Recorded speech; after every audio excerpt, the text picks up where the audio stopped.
আমি প্রথমেই যাব আল মামুন রাসেলের কাছে, যিনি সুপ্রিম কোর্টের একজন সম্মানিত আইনজীবী।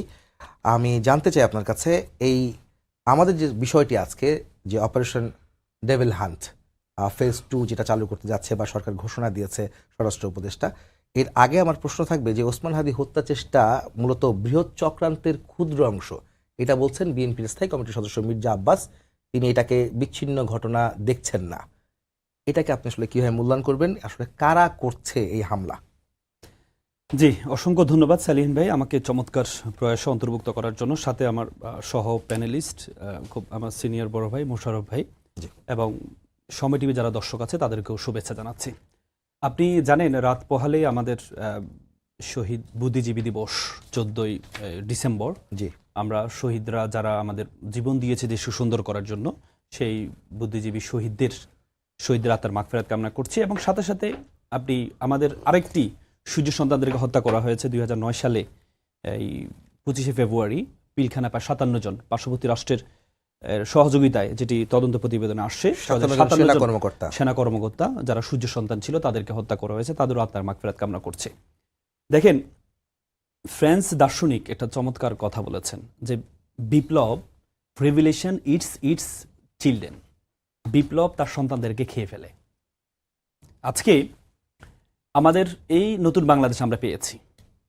আমরা যে নতুন বাংলাদেশটা পেয়েছি, এই বাংলাদেশটা কিন্তু আমাদের অনেক কিছু ত্যাগের বিনিময়ে বাংলাদেশটা পেয়েছি। এই বাংলাদেশটা, নতুন বাংলাদেশটা পাওয়ার কারণে আমরা আমাদের এই দেশনেত্রী বেগম জিয়াকে মুক্ত করতে পেরেছি।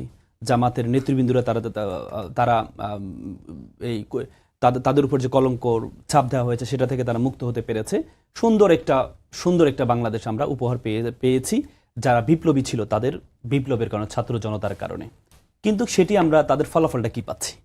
আজকে যে আপনারা এইটা দিচ্ছেন যে হান্ট করা হয়েছে, এটা কি বলে আপনার ফেজ 2, তাহলে আমাকে প্রথম প্রশ্ন আসবে, ফেজ 1 এর কি হয়েছে? We didn't get any update. How many weapons have been recovered? আমরা কি পেয়েছি? যে ফেজ 1 7 ফেব্রুয়ারি যে গাজীপুরে আপনি দেখেছেন, গাজীপুরে যে হামলাটা, এই গাজীপুরে ছাত্র জনতার হামলা হয়েছে, একজন নিহত হয়েছেন, পরবর্তী ফেজ 1 শুরু হয়েছে।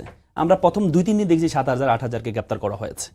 কিন্তু যে পরিমাণ অস্ত্র, আপনি জানেন গত ইলেকশন 24-এর ইলেকশনের সময় প্রায় 2.5 লক্ষ লাইসেন্স দেওয়া হয়েছিল অস্ত্রের। সে 2.5 লক্ষ লাইসেন্স কতগুলো বাতিল করা হয়েছে? সেই লাইসেন্সগুলো কতগুলো, সে অস্ত্রগুলো কয়টা উদ্ধার করা হয়েছে? তারপর আপনি দেখেন প্রায় এই 60-এর উপরে থানা লুট হয়েছে। সে থানার যে অস্ত্রগুলো ছিল সে অস্ত্রগুলো উদ্ধার করা হয়েছে কিনা? আপনি যেটি নিয়ে আসছেন, আপনি যেটি প্রশ্ন নিয়ে আসছেন যে এটা একটা বড় চক্রান্ত, আমি মনে করি আপনি দেখেন দেশের বাইরে থেকে যারা এবার ক্ষমতাচ্যুত হয়েছে তাদের তো ব্যাকগ্রাউন্ডে অনেক কিছু আছে। তাদের পার্শ্ববর্তী দেশ তাদেরকে সাপোর্ট দিচ্ছে, হ্যাঁ, এবং কি তাদের প্রচুর পরিমাণ অর্থ তারা নিয়ে গিয়েছে বাংলাদেশ থেকে, এবং তাদের অস্ত্র ঝনঝনানি আমরা দেখেছি। সেগুলো নিয়ে তো তারা বসে নেই। এবং কি আপনি জানেন, একজন কলামিস্ট, একজন অ্যাক্টিভিস্ট আওয়ামী লীগের নিজু মজুমদার, তিনি বিদেশ থেকে রিপাবলিক বাংলা, আমাদের পার্শ্ববর্তী রাষ্ট্রের যে এই একটা নিউজ ভুইফুর একটা আছে, সেখানে সে বলছে যে আমরা সশস্ত্র বিপ্লব করব, এবং কি ইন্ডিয়াকে বলছে যে আপনারা এসে হস্তক্ষেপ করুন দিচ্ছে। তার মানে তারা যে বসে হাদিকে যে হত্যা করা হয়েছে, হাদিকে যে গুলি করা হয়েছে, হাদি কিন্তু এর আগ থেকে বলেছে তাকে প্রায় 30-40টা দেশ থেকে তাকে হুমকি দেওয়া হচ্ছে, তাকে বিভিন্নভাবে করা হয়েছে। কিন্তু আমরা যারা প্রশাসনে আছে বা এই যে অন্তর্বর্তী সরকার যাদেরকে ছাত্র জনতা বসিয়েছে, তারা এইটি বিষয়ে কি উদ্যোগ গ্রহণ করেছে? এবং হাদিরা, বিপ্লবীরা যে তফসিল ঘোষণা হওয়ার পরে তাদের উপর আক্রমণ হবে, এটা কিন্তু অনুমেয় ছিল। এবং কি রাশেদ খান নিজেও বলেছে প্রায় 50-60 জনকে যারা এমপি প্রার্থী আছে তাদের উপর আক্রমণ, তাদেরকে হত্যা করা হবে, এমন তথ্য। তাহলে আমাদের যে গোয়েন্দা সংস্থা আছে, আমাদের যে এই যারা করছে, আমরা দেখেন, আমি খুব অবাক হচ্ছি কি জানেন, হাদিকে তো আমরা সকলেই বিশ্বাস করি। হাদিকে আমি মনে করি কেউ প্রশ্ন তুলছে মির্জা আব্বাস সাহেব এটা করেছে, কখনো সম্ভব না। যারা বিপ্লবী শক্তি তারা কখনো এই কাজ করবে না, কারণ যে বিপ্লবী সন্তানদেরকে তারা হত্যা করবে না কখনো। এবং কি বলা হচ্ছে, এই রিজভী সাহেব তিনি বললেন যে ডাকসুর ভিপি সাদিক কাইম পরবর্তী দিনে যদিও ক্ষমা চেয়েছেন এটার জন্য উনি, কিন্তু একটা ফটো কার্ড দেখে আপনি বিপ্লবী যারা আপনাদের সহযোদ্ধা ছিল, বিপ্লবী যারা আপনার সহযোদ্ধা ছিল, এদেরকে একটা ছোট্ট একটা ফটো কার্ড দেখে আপনি কিভাবে ধরে নিলেন এরা হাদিকে হত্যা করতে পারে?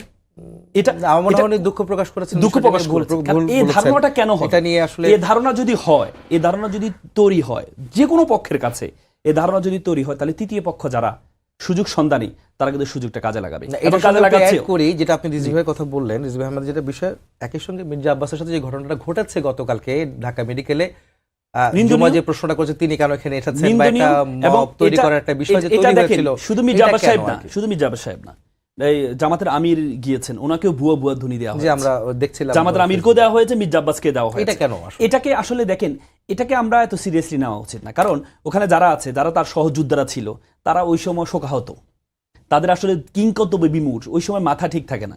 ওই সময় কি আপনি দেখেন, শুধু এটা না, আপনি আমাদের উত্তরায় যে ঘটনাটা ঘটেছে, ওই সময় যারা গিয়েছে তাদেরকে কিন্তু ভুয়া ভুয়া বলা হয়েছে। কেন আসছেন আপনারা এই সময়, কেন আসছেন এখানে উদ্ধারের সময়, আপনারা এসে মিডিয়াতে কেন আসছেন বলা হয়েছে। তার মানে ওইটাকে আমি এত, যদিও এটাকে মির্জা ফখরুল ইসলাম সাহেব বলেছেন এটা একটা ষড়যন্ত্র, এটা হচ্ছে যারা আমাদের বিপক্ষ আছে, মানে জামাতকে ইন্ডিকেট করেছেন, তারা এটা করতে পারে, গুপ্ত বিভিন্নভাবে কথা বলেছেন। আমি মনে করি এটাকে এত সিরিয়াসলি নেওয়ার কিছু নাই। এটা যদি শুধু মির্জা আব্বাসের সাথে হতো তাহলে একটা কথা, এটা ডাক্তার জামাতের আমিরের সাথেও হয়েছে। তার মানে এটা কেন সেখানে- হবে? জামাতের আমির, মির্জা সেখানে- আব্বাস কিংবা আপনি এনসিপির কোন নেতা বলেন বা সেখানে একদম দেখেন অন্য এটা- লেভেলের কোন এটা নেতাকে তারা বলেন, কেন, কেন আমি হবে? আমি মব- কথা বলি। মব প্রেসিডেন্ট- আমার কাছে কি মনে হয় জানেন, আমার কাছে ধারণা কি মনে হয় জানেন, দেখেন আজকে বর্তমানে হাদিকে যে আক্রমণ হয়েছে, এটার মূল কারণ হচ্ছে বিএনপি এবং জামাতের যে তাদের মধ্যে যে দূরত্ব। তৃতীয় শক্তি কখন আসে?